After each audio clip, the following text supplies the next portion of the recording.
الحمد للہ وحدہ والصلاة والسلام علی من لا نبی بعدہ۔ محترم حضرات، ہمارے یوٹیوب چینل کچھ دینی وظائف میں آپ کا استقبال ہے، خیر مقدم ہے۔ محترم حضرات، آج کے اس قومی یوم تعلیم کے موقع پر آپ حضرات کے سامنے ایک ایسی شخصیت کا تذکرہ کرنے جا رہا ہوں۔ حضرات، کچھ شخصیات ایسی ہوتی ہیں جن پر زمانے کو ناز ہوتا ہے۔ ایسی ہی ایک اہم شخصیت کا نام ہے مولانا ابوالکلام آزاد رحمۃ اللہ علیہ۔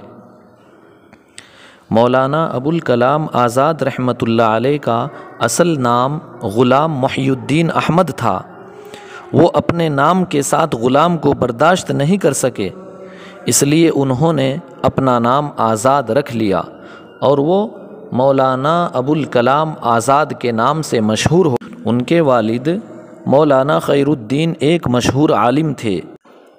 مولانا ابوالکلام آزاد 11 نومبر 1888 کو مکہ شہر کے اندر پیدا ہوئے اور پھر وہاں سے اپنے والد محترم اور خاندان کے ساتھ ہندوستان میں تشریف لائے اور کلکتہ، بنگال میں مقیم ہو گئے۔ مولانا ابوالکلام آزاد کو بچپن ہی سے مطالعے کا بہت شوق تھا۔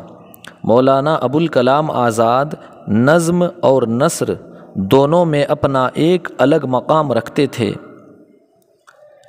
مولانا ابوالکلام آزاد نے ایک رسالہ نیرنگ عالم اردو نثر کا نکالا اور شاعری میں بھی اپنا ایک مقام پیدا کر لیا تھا۔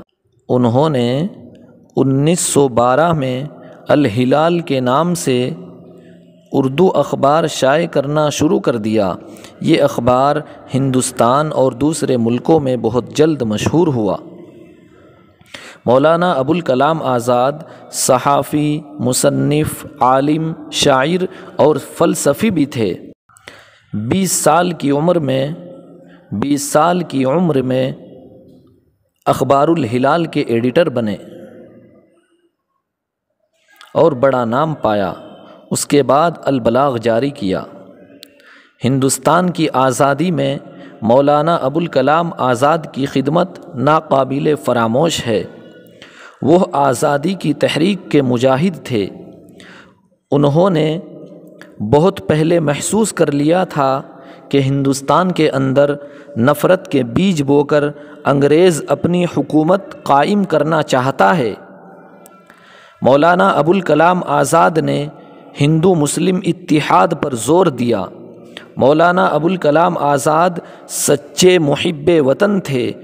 انہوں نے وطن کی آزادی کے لیے بہت کوششیں کیں۔ مولانا ابوالکلام آزاد مہاتما گاندھی اور پنڈت جواہر لال نہرو سے بہت قریب تھے۔ یہ دونوں بھی مولانا ابوالکلام آزاد کی بہت عزت کرتے تھے اور انہیں اپنا قریبی دوست مانتے تھے اور ان سے مشورے کرتے تھے۔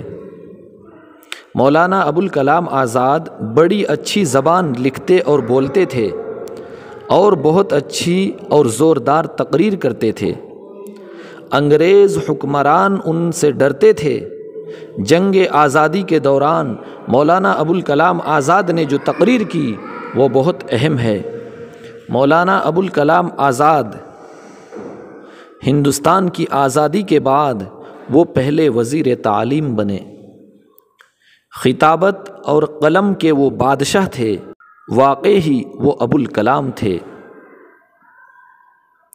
وہ تعلیم سے سماج میں تبدیلی لانا چاہتے تھے۔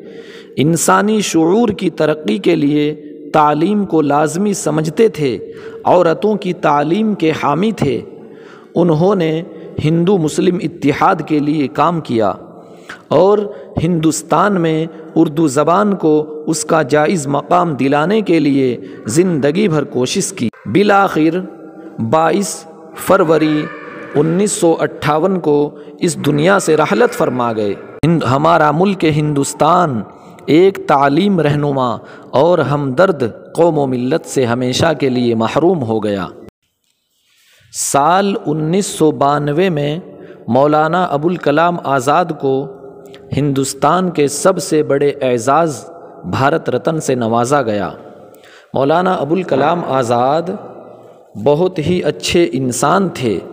انہوں نے ہمیشہ سادگی کی زندگی کو ترجیح دی۔ 11 نومبر کو حکومت ہند نے مولانا ابوالکلام آزاد کی یوم پیدائش کے موقع پر قومی یوم تعلیم منانے کا اعلان کیا۔ اللہ تعالی ہمیں بھی مولانا ابوالکلام آزاد کے نقش قدم پر زندگی گزارنے کی توفیق عطا فرمائے۔